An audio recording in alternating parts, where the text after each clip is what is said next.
सब देखने और सुनने वालों की खिदमत में मोहब्बत भरा सलाम। अब्दुल कय्यूम साहब हमारे साथ हैं। नाज़रीन, हालात आहिस्ता-आहिस्ता ऐसे ही लग रहा है जैसे कोई बहुत बड़ी जंग होने वाली है।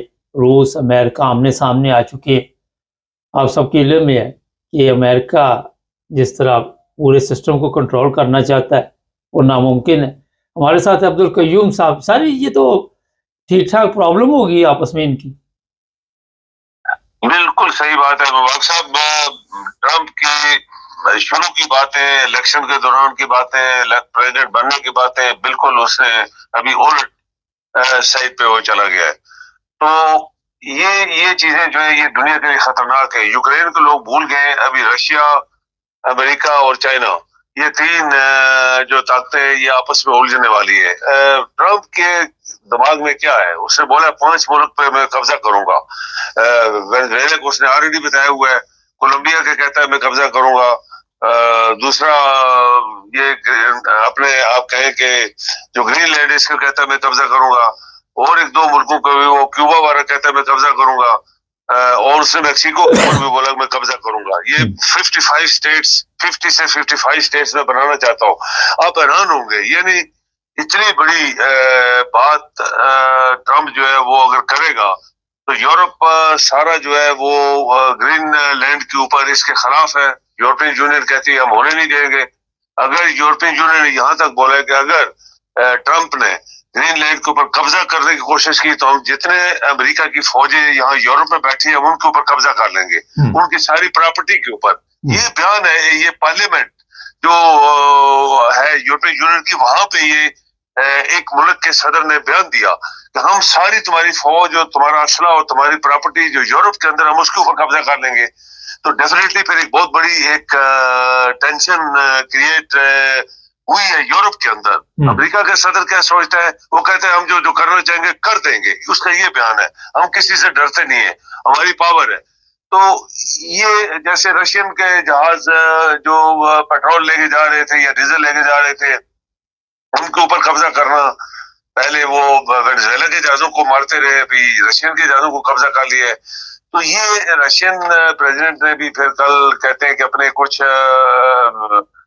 सबमरीन्स और कुछ अपने बहरी जहाज, इस तरह के जो फाइटर इनके जहाज होते हैं जो नेवी के, वो सारे भेजे उधर। तो और वो भी कर सकते हैं फिर। अभी नेचुरली अमेरिका की फौज सारी एशिया में बैठी हुई है, बेशुमार मुल्कों में है, बेशुमार अड्डे इनके। तो अगर रशिया चाइना मिल गए तो इनके सारे अड्डे कब्जे कर लेंगे या उनको कुछ कर देंगे। तो ये मेरे ख्याल में ट्रंप की जो पॉलिसीज है, ये लोग उससे बड़े बड़े जो एनालिस्ट हैं अमेरिका के और बाकी मुल्कों के, वो एग्री नहीं कर रहे। बल्कि उसकी पार्टी के अंदर भी लोग जो है वो कहते हैं नहीं, ये शायद तबाही करवाना चाहता है अमेरिका की। और कुछ लोगों ने बोला इसके खिलाफ नो कॉन्फिडेंस का वोट डालो।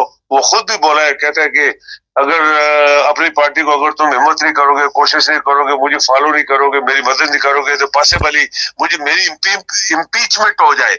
ये उसको खुद भी पता है कि जो वो करता जा रहा है ये हो ही नहीं सकता इस तरह दुनिया में भाई। तो ये वो बात साहब, ये एक खतरनाक मोड़ अभी आया है दुनिया में। अच्छा सर, ये बताइए कि जिस तरह रूस और अमेरिका आमने सामने हो गई, ये भी अब तो खबरें आनी शुरू होगी कि हो सकता है कि तीसरी जंग का आगाज हो जाए और फिर जिस तरह एक दूसरे के ऊपर कब्जा किया जाएगा एक दूसरे को, तो फिर कोई भी मुल्क महफूज नहीं रहेगा यहाँ पे। तो ये तो ऐसे ही है, जिसकी माइट इज राइट, जिसकी पावर है वो जो मर्जी कर ले। तो ऐसा होने नहीं देते ना। अब दुनिया चेंज हो गई है। वो कहते हैं 3 बिग पिलर्स। चाइनीज बहुत बड़ी ताकत बन गए जो इनके दिमाग में भी नहीं था। रशिया ऑलरेडी एक ताकत है, वो ठीक है, सोवियत यूनियन गिरने से इस प्यूटन ने उसको फिर ताकत एक बना दी है। अभी अमेरिका भी एक ताकत है। लेकिन ये तो नहीं हो सकता कि अपनी मर्जी से जो मर्जी करो, वो होने नहीं देगी दुनिया। अभी यूरोपियन यूनियन भी एक पावर है, इसमें 28-30 मुल्क है। ये भी अपना एक सोचना शुरू हो गया। अभी देखिए ना, बरतानिया का वज़ीर-ए-आज़म पहली दफा चाइना जा रहा है, क्योंकि इसको समझ आ गया है कि ये अमेरिका जो कुछ करता जा रहा है ये खतरनाक है यूरोपियन यूनियन के लिए, दुनिया के अमन के लिए। तो वो चाइना के साथ कनेक्शन दोबारा अपना लगाना चाहते हैं। और भी काफी मुल्कों के लोग जो, आप देखें साउथ कोरिया का सदर, साउथ कोरिया हमेशा चाइनीज के साथ उसकी टेंशन रही है। अभी उसका सदर जो था वहां बैठा हुआ है 4 दिन से, और वहां पे सेल्फियां बना रहा है और सब कुछ। वो कहते हैं हम चाइना के साथ फुली कोऑपरेट करेंगे। तो दुनिया का माइंड ये चेंज हो रहा है ट्रंप की वजह से, क्योंकि ट्रंप ने पूरी दुनिया पे पाबंदियां लगाई। अभी लोगों के इलाके कब्जे करना शुरू हो गया है, फिर धमकियां भी मार रहा है, मैं इसको भी कब्जा कर लूंगा, उसको भी कर लूंगा, जो कर रहे हैं कर लो। तो इससे लोगों में खौफ पैदा हुआ है बड़े बड़े ममालिक में। लेकिन काश ये पाकिस्तानी सदर वज़ीर-ए-आज़म को पाकिस्तान के ये जो डाउट्स हैं बड़े बड़े यहाँ पे आरामखोर भाई, इनको कब्जा करे, इनको पहले कब्जा करे, इनको उठा के ले जाए वहां पे और वहां पे ट्रायल करे, ताकि हमारे पाकिस्तान के लोगों की जान छूटे इन आरामखोरों और इन फासिद से। सर ये बताइए कि एक ही दफा में सबके साथ पंगा ले लिया अमेरिका ने, उधर से ईरान के साथ भी ले लिया, उधर वेनेजुएला के साथ ले लिया, और भी ममालिक है, तो ये नुकसान नहीं उठाएगा? यूरोप से ले लिया, बिल्कुल नुकसान उठाएगा। आप देखें कि इसराइल के वज़ीर-ए-आज़म ने थ्रू प्यूटन एक मैसेज भेजा है ईरान को कि मैं तुम्हारे खिलाफ बिल्कुल कोई जंग नहीं करने वाला हूँ और ना मेरा कोई इरादा है तुम्हारे साथ जंग करूं मैं। ये प्यूटन के थ्रू वज़ीर-ए-आज़म जो है इसराइल को एक मैसेज भेजा है। ये वर्ड आप कहें कि पूरे मीडिया के ऊपर आया है। अभी उसको पता है कि ईरान के पास पहले जो कुछ ईरानियों ने इनको मारा है तो और मारेगा तो कुछ बचेगा नहीं। गजा को तो मारा इसलिए कि पूरी दुनिया खामोश रही है। बाबा साहब, पूरी दुनिया जब खामोश थी, आपके 57 इस्लामी मुल्क जो वैसे कोई बड़े नाम कोई मुसलमान नहीं है वो, लेकिन नाम इस्लामी है, तो वो तो बिल्कुल ही आराम से अपने मुल्कों में गाने बजा रहे थे, डिस्को डांस कर रहे थे, वो फेस्ट हो रहे थे। उनको तो पता भी नहीं था कि किसी मुसलमान के मुल्क, छोटे से मुल्क पे कत्ल गारत हो रही है। दुनिया खामोश रही। लेकिन यूरोप के मुल्क बोले बहुत सारे इसराइल के खिलाफ, जनूबी अमेरिका के बहुत सारे मुल्क बोले अमेरिका इसके इसराइल के खिलाफ, मुसलमान नहीं बोले। पाकिस्तान में तो आपको जुलूस भी किसी ने निकालने नहीं दिया, इसराइल के खिलाफ झंडा भी नहीं उठाने दिया कि बाहर जगह नारा लगाओ सड़कों पे। ये मुसलमानों की जो मुनाफिकत थी, जो अल्लाह की तरफ से लानत इनके ऊपर गिर गई थी, इसकी वजह से उनको मार पड़ी, आज भी पड़ रही है।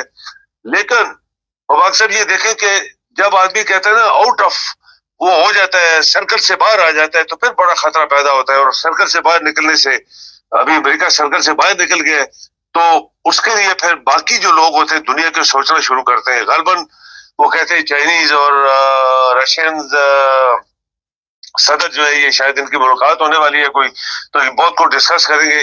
वो अमेरिका का अड्डे जो एशिया में मौजूद है उनके लिए भी खतरा पैदा हो जाएगा अमेरिका के लिए। सर यूरोप के पास तो कोई फौज वगैरह नहीं, इतना मजबूत यूरोप नहीं बन सका। आपको ही पता, दूसरी जंग अज़ीम के बाद तो यूरोप किस तरह मुकाबला करेगा अमेरिका?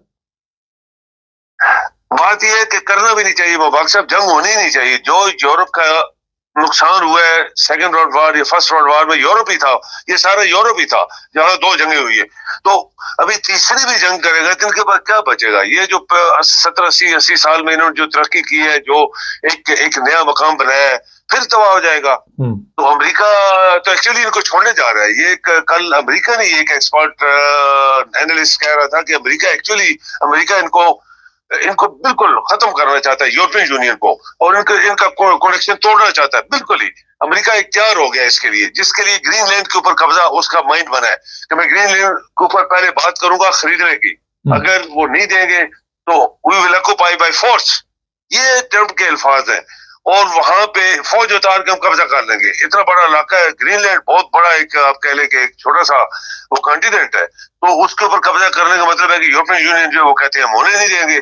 तो फिर इनकी जंग जो दमागी है या कागजी कार्रवाई में थी, वो मेरे ख्याल में प्रैक्टिकली तो जंग तो नहीं होगी, लेकिन जैसे यूरोपियन यूनियन धमकी दी है कि तमाम अमेरिका के फोर्सेस और उनके जो प्रॉपर्टीज यूरोप के अंदर हम कब्जा करेंगे, लाइकवाइज एशिया के अंदर चाइनीज और रशियंस प्रोबेबली कब्जा कर ले इनके ऊपर जितने इनके अड्डे। तो ये एक बहुत बड़ी अमेरिका के लिए सेटबैक होगी अगर प्रेसिडेंट ट्रंप ने अपना माइंड चेंज न किया। बहुत शुक्रिया सर, जी मेहरबानी। ये थी जनाब ताज़ा सूरत हाल है, समझ से बाहर है। ये ट्रंप साहब तो कह रहे थे मैं जंगें रुकवाने आया हूँ, लेकिन खुद इनके काम देख लें जो कुछ ये कर रहे हैं, लोगों को उठा रहे हैं, सदर को उठा रहे हैं और धमकियाँ दे रहे हैं मैं फ़लाँ पे कब्ज़ा कर लूँगा, फ़लाँ पे कब्ज़ा कर लूँगा। तो ये तो अमेरिकन जो वहाँ पे बैठे हुए हैं, जो सेनेट में बैठे हुए हैं या जो दूसरे लोग हैं, उनको भी चाहिए कि इसे समझाएं, इंसान बने। इस तरह तो पूरी दुनिया के हालात ख़राब हो जाएंगे। चैनल को सब्सक्राइब करें, जुड़े रहें हमारे साथ ताकि और प्रोग्राम देखें।